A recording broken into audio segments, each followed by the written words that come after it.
The airport was loud that afternoon, filled with the constant sounds of rolling suitcases, boarding announcements, and people rushing to catch their flights.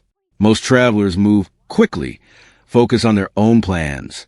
In the middle of that busy crowd walked a quiet man holding the small hand of a little girl. He looked like any other tired parent traveling with a child. His clothes were simple. A faded jacket covered a plain shirt, and a worn backpack hung over one shoulder. The backpack looked old but carefully maintained, like something he had carried for years. The little girl beside him looked around with wide eyes. Everything in the airport fascinated her. The bright screens, the moving walkways, the giant airplanes outside the windows. Every few steps she stopped to look at something new. "Dad, look at that one," she said, pointing excitedly toward a large plane outside the glass wall. He followed her finger and smiled gently. "That's a big one," he said softly. "Where is it going?" "Probably very far away." She thought about that for a moment, imagining distant places she had only seen in books. Then she asked another question, the kind children ask without warning. "Do airplanes ever get scared when they fly?" He chuckled quietly. "Airplanes don't feel scared," he said. "But sometimes the people inside do." The girl nodded like she understood something important. They reached the boarding gate, where people were already forming a line. A voice over the speaker announced that boarding would begin soon. The father glanced down at the boarding passes in his hand. Seat 12F and 12E. A window seat for the girl. He had promised her she could look outside the whole flight. The girl leaned against his side while they waited in line. She was holding a small toy airplane that looked like it had been with her for a long time. "Dad," she asked again, her curiosity endless, "do pilots ever fly next to each other like birds?" He looked down at her toy plane. For a moment he didn't answer. Then he smiled again, though something in his eyes seemed thoughtful. "Sometimes they do," he said. "Why?" "To protect each other." The line began moving, and soon they walked down the long boarding bridge toward the plane. The air inside smelled faintly like metal and recycled air, something familiar to frequent travelers. A flight attendant stood near the entrance greeting passengers. "Welcome aboard," she said warmly. When the father and daughter stepped inside, the little girl gave the woman a cheerful wave. The flight attendant smiled back. "Well, hello there," she said kindly. The girl held up her toy airplane proudly. "I have one, too." The flight attendant laughed softly. "That's a good one." The father thanked her politely and led his daughter down the aisle. Passengers were already placing bags in overhead bins and settling into their seats. They reached row 12. The girl climbed quickly into a window seat and pressed her face close to the glass. "Dad, I can see the wing." He placed the backpack under the seat and sat beside her. Around them, other passengers were getting comfortable. Across the aisle sat a man in an expensive suit typing quickly on a laptop. He looked busy and slightly irritated, like someone who didn't enjoy delays or distractions. Behind them, two college students were talking loudly about a trip they had planned. The father remained quiet. He simply helped his daughter fasten her seatbelt and made sure she was comfortable. Outside the window, ground crews moved equipment around the aircraft. Fuel trucks rolled past while baggage carts carried luggage toward the cargo hold. The girl watched everything carefully. "Dad, how does the wing stay on?" she asked suddenly. "It's built very strong," he explained. "Stronger than it looks." "How strong?" "Strong enough to carry everyone safely across the sky." The flight attendant who had greeted them earlier walked down the aisle checking seatbelts. As she passed row 12, she overheard the conversation. The father was explaining something about airflow and how wings create lift. His explanation was simple but precise. The attendant slowed her walk slightly. Most passengers didn't explain airplanes that way. When she reached their row, the little girl looked up at her again. "Miss, do you like flying?" The attendant smiled. "I do. My dad says the wings push the air down and the airplane goes up." The attendant glanced briefly at the father. "That's a pretty good explanation," she said. He shrugged modestly. "Just try and answer questions." Soon the plane doors closed. A voice came over the speakers as the captain welcomed everyone aboard and explained the flight would last a little over 2 hours. The aircraft began slowly moving away from the gate. The girl pressed her forehead to the window again as the plane started taxiing. "Dad, we're moving." He nodded calmly. "I know." They rolled toward the runway while engines hummed louder beneath the cabin. The suited man across the aisle looked annoyed when the girl gasped excitedly. "Please keep the noise down," he muttered without looking up. The father gave a polite nod. "Sorry." The girl leaned closer to him and whispered instead. "Is it going fast now?" "Not yet," he said quietly, "but it will soon." The plane turned onto the runway. The engines roared louder. The girl grabbed his hand. "Here we go," he said gently. The aircraft accelerated quickly down the runway. Within seconds, the ground dropped away and the city began shrinking beneath them. The girl's eyes grew wide with amazement. "We're flying." "Yes, we are." Clouds surrounded the plane as it climbed higher. Inside the cabin, everything felt calm again. Seatbelt signs remained on while the aircraft continued climbing. A few minutes later, light turbulence shook the plane slightly. The girl squeezed his hand tighter. "Dad." "It's okay," he reassured her calmly. "How do you know?" He looked out the window briefly, observing the clouds. "It's just air moving differently," he explained. The flight attendant passed again and noticed how calm the father remained. Most nervous passengers asked questions during turbulence. He didn't seem worried at all.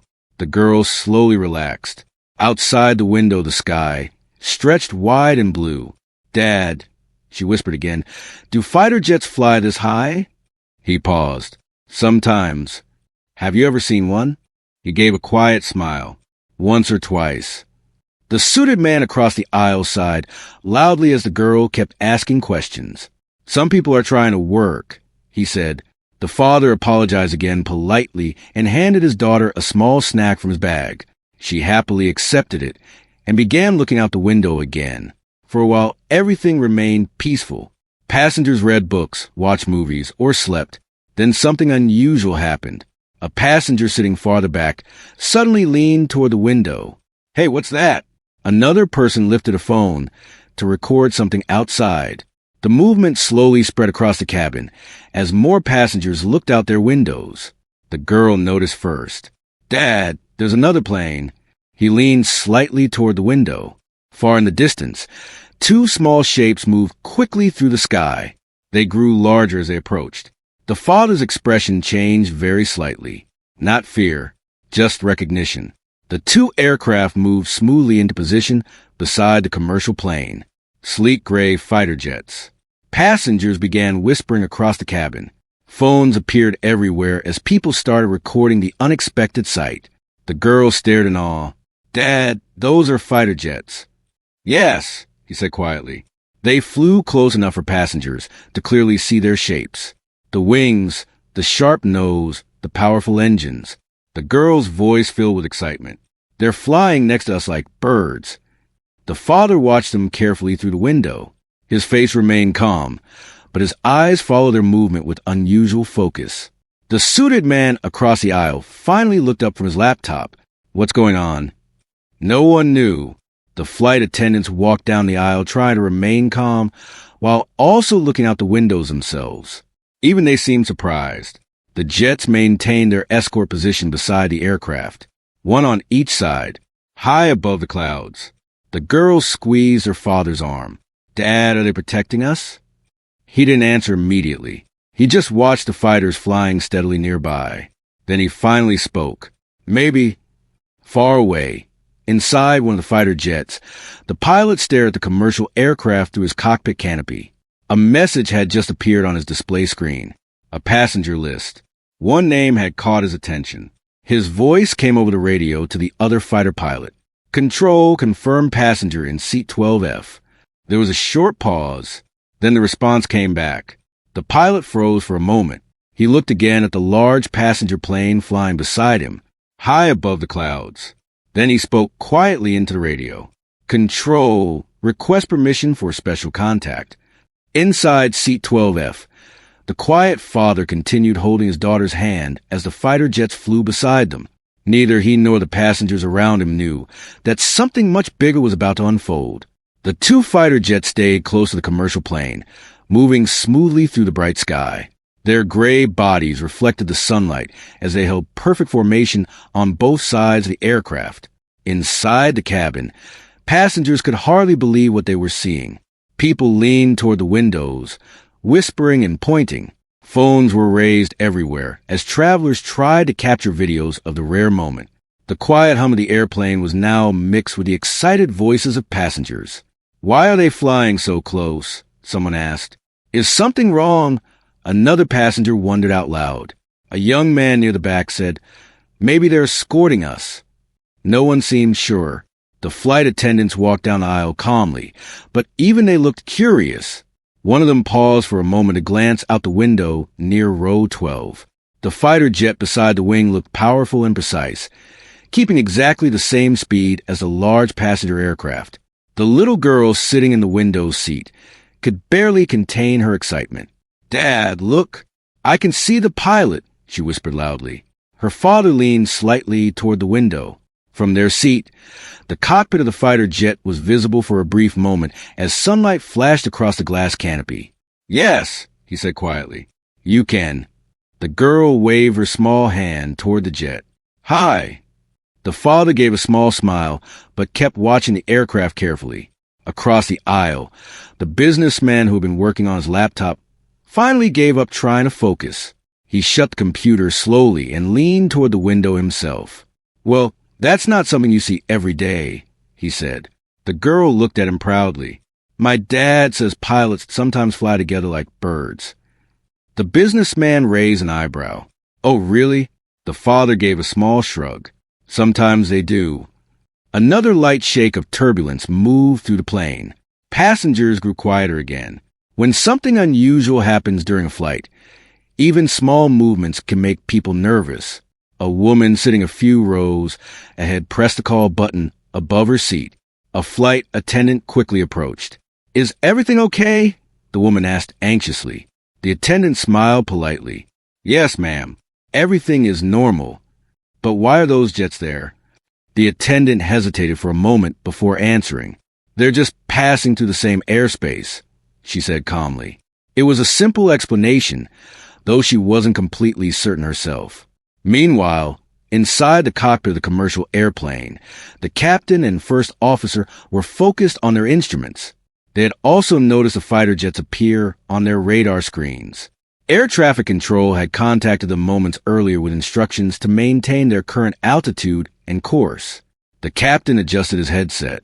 "Control, confirm escort status," he said into the radio. A calm voice replied through the speakers.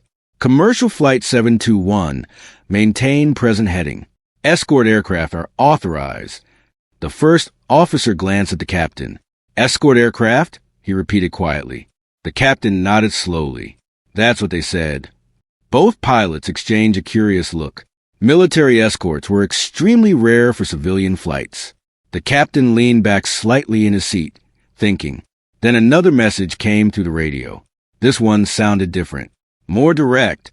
"Commercial Flight 721, this is Falcon Lead." The captain immediately recognized the voice as one of the fighter pilots. "Falcon Lead, this is 721, the captain responded. There was a short pause before the fighter pilot spoke again. "Captain, we request confirmation of passenger seating location." The captain frowned slightly. "That's an unusual request," he replied. "I understand," the pilot said calmly. "Request confirmation of passenger in seat 12 Foxtrot." The captain turned to the electronic passenger list displayed on the cockpit screen. He scrolled down the list until he found the row. Row 12. Seat F. He read the name silently. For a moment he didn't react. Then he double-checked it again.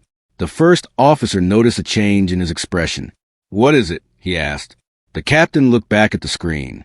Then he pressed the radio button. "Falcon Lead, we confirm passenger in seat 12 Foxtrot." The fighter pilot didn't respond immediately. Several seconds passed. In the fighter jet flying beside the commercial aircraft, the pilot stared at his display again. His breathing slowed slightly.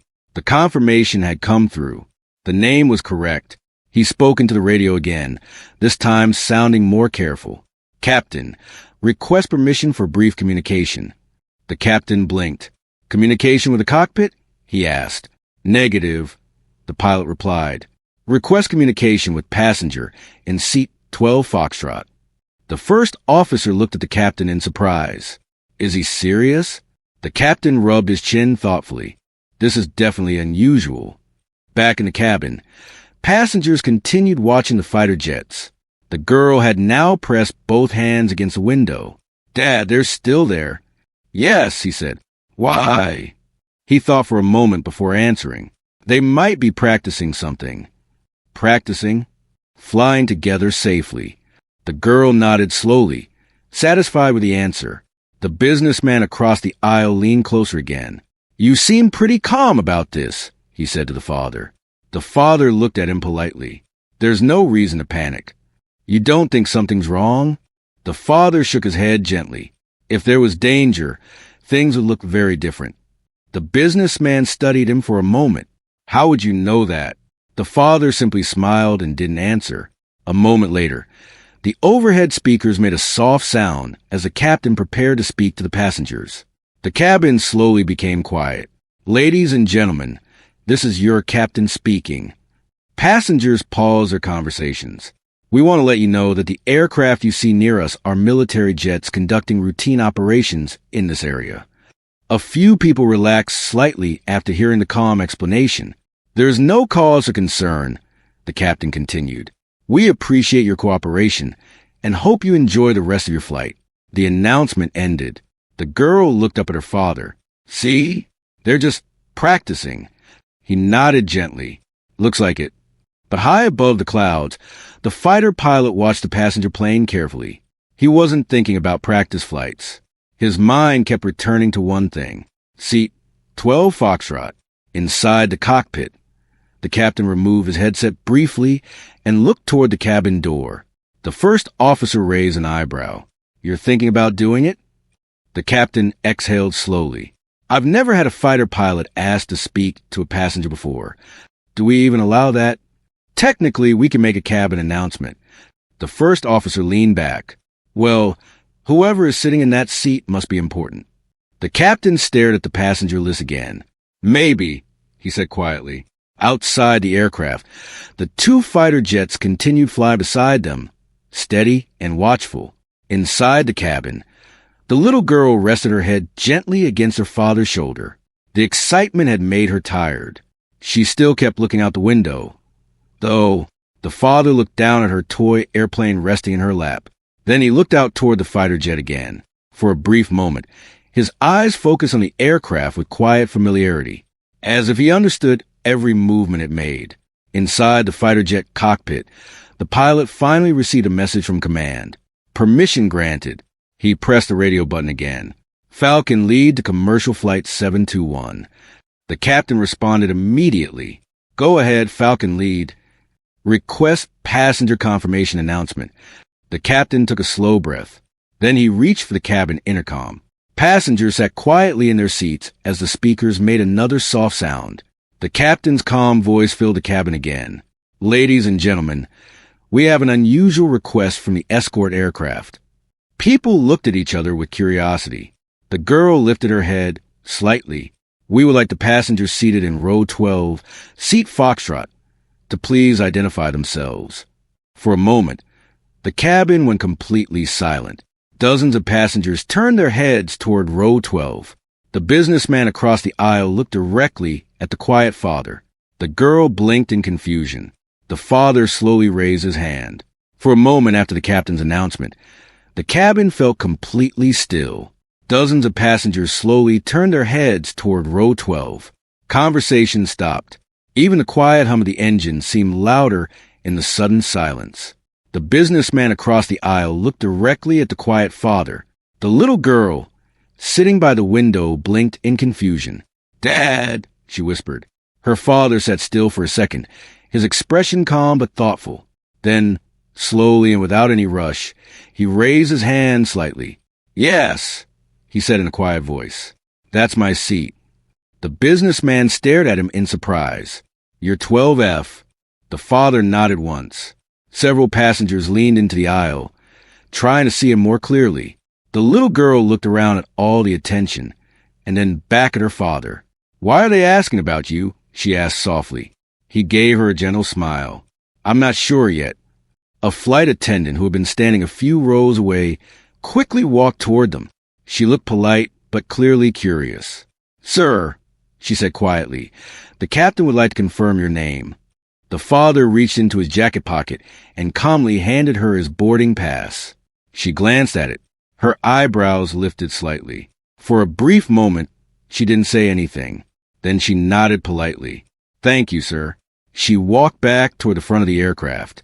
The businessman leaned a little closer. "What's going on?" he asked quietly. The father simply shrugged. Probably just a misunderstanding. But his eyes moved toward the window again where the fighter jet was still flying beside them.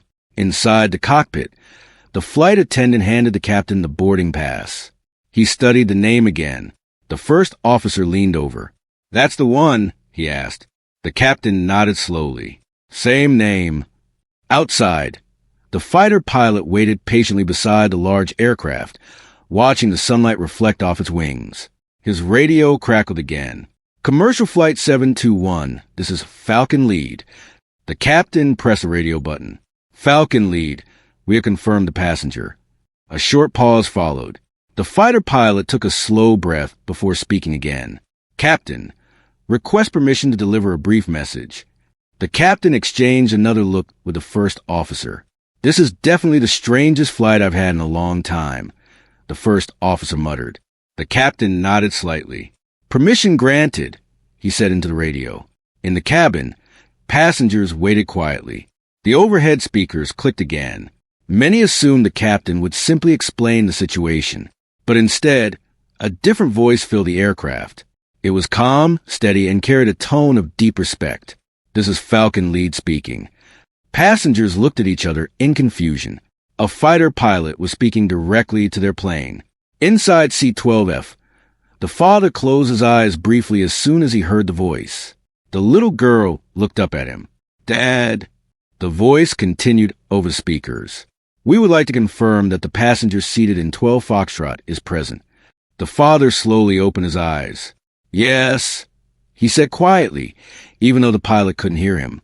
Inside the cockpit, the captain spoke into the radio again. "Falcon Lead, passenger confirmed." Several seconds passed. Passengers leaned forward, waiting to hear what would happen next. The little girl squeezed her father's hand.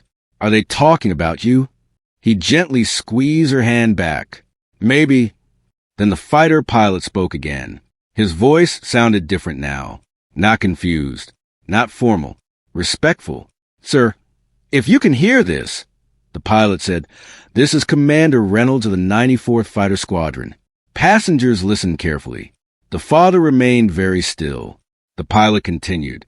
"On behalf of everyone flying with us today, I want to say something." The entire cabin seemed to hold its breath. Then the words came through the speakers. Clear, strong, and filled with honor. "Sir, welcome back, Viper 1. For a full second, no one moved. Passengers looked around, unsure if they had heard correctly. The businessman blinked. Did he just say, Viper 1? The little girl looked at her father. "Dad, who's Viper 1? The father didn't answer immediately. He just looked out the window toward the fighter jet flying beside them. Inside that jet, Commander Reynolds kept his eyes steady on the large aircraft. He continued speaking into the radio. "Sir, it's an honor to have you in our airspace again." Inside the cabin, whispers spread quickly. "What does that mean?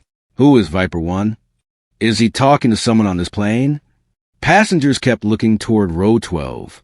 The businessman slowly turned his head toward the father again. "You wouldn't happen to know anything about that, would you?" he asked carefully. The father exhaled quietly.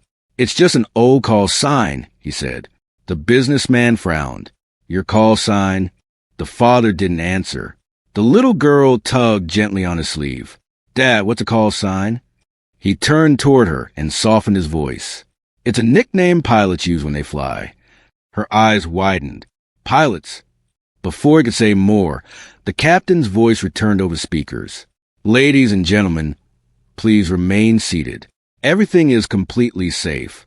The aircraft you see beside us are simply acknowledging a passenger on board. That explanation only made passengers more curious. The businessman leaned closer again. You're telling me you're a pilot? The father gave a small smile. I used to be. Used to be? Long time ago. Outside the plane, the fighter jets remained steady in the sky. Commander Reynolds looked down at the commercial aircraft again. His co-pilot spoke through the headset. Hard to believe he's really there. Reynolds nodded slightly. Yeah. Legend says he disappeared after that mission. Reynolds glanced toward the massive wing of the passenger plane. Well, looks like he didn't disappear. Inside the cabin, the little girl kept staring at her father. You flew jets like that? He looked down at her. A long time ago. Were you good at it?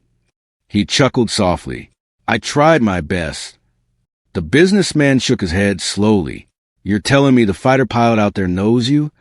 The father looked back out the window again. It seems that way. The businessman leaned back in his seat, stunned. You've been sitting here this whole time like a regular passenger. The father smiled faintly. That's because I am one. Another passenger nearby spoke up. So what does Viper One mean? The father stayed quiet for a moment. Then he said something simple. It was just a name they called me when I flew. Outside, the fighter jet moved slightly closer for a moment, matching the commercial aircraft perfectly. Inside the cockpit, Commander Reynolds gave a small, respectful nod toward the plane. Then he spoke into the radio one more time. Sir, the skies are still safer because of what you did. Inside seat 12F, the father looked down at his daughter again. She was watching him with wide, curious eyes. Dad, were you a hero? He smiled gently and brushed her hair away from her face. No, he said softly. I was just a pilot doing my job. But all around them, passengers were beginning to realize that the quiet single father sitting in seat 12F might be much more than that. For several minutes after the fighter pilot's message, the cabin remained unusually quiet. Passengers were still trying to understand what they had just heard. A moment earlier, the quiet man sitting in seat 12F had seemed like any other traveler, a tired single father with a backpack and a curious child beside him. Now everyone in the cabin kept looking in his direction. The businessman across the aisle leaned back in his seat, shaking his head slowly. I can't believe this, he murmured. The little girl noticed the attention. She looked around at the passengers staring toward them, and then back at her father. Dad, she whispered, why are they looking at us? He gave her a calm smile. Because people are curious sometimes. But that pilot knew you. The father nodded slightly. Yes. The girl thought about that for a moment. From flying. Yes. Outside the window, the two fighter jets still held their positions beside the aircraft. Their engines shimmered in the sunlight as they moved smoothly through the sky. Some passengers continued filming the moment with their phones. Others simply watched quietly, still surprised by everything that had happened. The businessman leaned closer again. So you were a fighter pilot, he said. The father shrugged lightly. A long time ago. The man raised his eyebrows. A long time ago? The pilot out there just called you like you're some kind of legend. The father didn't respond right away. Instead, he glanced down at the toy airplane resting in his daughter's lap. It was small, made of plastic with slightly faded paint. She had been holding it since they left the airport gate. The girl noticed him looking at it. Do you like my plane? She asked. It's a good one, he said. Maybe one day I'll fly a real one. He smiled warmly. You could be anything you want. Across the aisle, the businessman crossed his arms. You're avoiding the question, he said. What question? What did that pilot mean when he said the skies are safer because of you? The father sighed quietly. It was just something that happened a long time ago. The businessman leaned back again, clearly unsatisfied with the vague answer. Well, he said, I think everyone on this plane would like to know that story. A woman sitting a few rows behind them spoke up. Yes, I'm curious too. Another passenger nodded. So am I. The father noticed the attention and gave a polite smile. It's really nothing special, he said. But inside the cockpit of the fighter jet flying beside them, Commander Reynolds knew the story very well. His eyes remained focused on the commercial plane. His co-pilot spoke again through the headset. Hard to believe you walked away from it all. Reynolds nodded slowly. Some people do. The co-pilot glanced at the passenger aircraft again. Do you think anyone on that plane knows who he really is? Reynolds shook his head. Okay, now this is getting interesting. The officers stopped beside the father. One of them gave a respectful nod. Sir, he said politely, we were asked to meet you. The father nodded slightly. I figured. The little girl looked up at the officers with curiosity. Hi, she said cheerfully. Both officers smiled at her. Hello there. The passengers around them watched closely. The businessman leaned forward again. See? I told you this guy isn't just a regular passenger. The officer continued speaking. Commander Reynolds is waiting outside and asked if you would mind saying hello. The father looked down at his daughter. Do you want me to pilot? He asked. Her eyes lit up instantly. A real pilot? Yes, of course. The father stood up and reached for his backpack. The officer stepped aside respectfully, allowing him and his daughter to move into the aisle. As they slowly walked toward the exit, several passengers quietly spoke to him. Thank you for your service. One older man said sincerely. Another passenger nodded with respect. The businessman stood up as well. Hey, he said. The father stopped. The businessman looked slightly embarrassed. Sorry about earlier when I complained about the noise. The father smiled. No problem. Then the businessman added something else. You're a lot more interesting than I thought. The father chuckled softly. I'm just a dad. The girl tugged his hand. Dad, hurry. I want to meet the pilot. They stepped out of the aircraft and onto the jet bridge. At the end of it, several officers stood near the entrance to the terminal. Among them stood a tall man wearing a flight suit. He stepped forward the moment he saw the father, Commander Reynolds. For a brief moment, the two men simply looked at each other. Then the commander gave a sharp, respectful salute. Sir, the father seemed slightly uncomfortable with the attention. You don't have to do that, he said. Reynolds lowered his hand but smiled. Hard habit to break. The little girl peeked out from behind her father. Are you the pilot? Reynolds crouched down slightly, so he was at her level. Yes, I am. Her eyes sparkled with excitement. Did you fly the jet next to our plane? I did. That was awesome. Reynolds laughed. I'm glad you liked it. She held up her small toy airplane proudly. I have one too. Reynolds studied it carefully. That's a very good plane. Then he looked back at the father. It's really good to see you again, sir. The father nodded. It's been a long time. Reynolds smiled. Not a day goes by that someone in training doesn't mention your flights. The father shook his head. Those days are behind me. Maybe, Reynolds said, but the stories are still flying around every base. The little girl looked confused. What stories? Reynolds looked at the father, silently asking permission. The father thought for a moment. Then he nodded slightly. Reynolds turned back to the girl. A long time ago, your dad was one of the best pilots in the sky. Her eyes widened again. Really, he flew missions that protected a lot of people. She looked up at her father with amazement. Dad, you never told me that. He gently brushed her hair aside. I was waiting for the right time. Were you really that good? Reynolds answered before he could. The best. The father laughed quietly. That's a bit of an exaggeration. But Reynolds shook his head. Not where I come from. Passengers from the plane were now walking to the terminal nearby, many slowing down to watch the moment. The businessman stood a few steps away, arms crossed, smiling as he observed the scene. The little girl looked thoughtful. Dad, why did you stop flying? The father knelt down so he could look directly into her eyes. Because something more important came along. What? He smiled warmly. You. She wrapped her arms around him in a quick hug. Reynolds watched the moment with quiet respect. Best mission you ever took, he said softly. The father nodded. Definitely. After a few minutes, Reynolds straightened up. Well, we should let you two get going. The little girl waved excitedly. Bye, pilot. Goodbye, Reynolds said. Then he turned to the father one more time. If you ever decide to come back to the airfield, you'll always have a place there. The father looked toward the airport windows where airplanes were taking off into the sky. For a moment, it seemed like he was remembering something far away.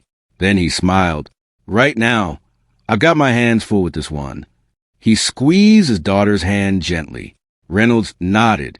Understood. The father and daughter began walking through the busy airport together. People passed by them without realizing who had just been standing there moments earlier. The girl looked up at him as they walked. Dad? Yes. When I grow up, can you teach me how to fly? He smiled down at her. Of course. Outside the airport windows, a pair of fighter jets roared across the distant sky. The girl pointed excitedly. Look. The father watched them disappear into clouds. Some missions stay in the sky. Others happen quietly on the ground. For the man once known as Viper 1, the most important mission was now walking beside him, holding his hand. And this time, he wouldn't trade that mission for anything.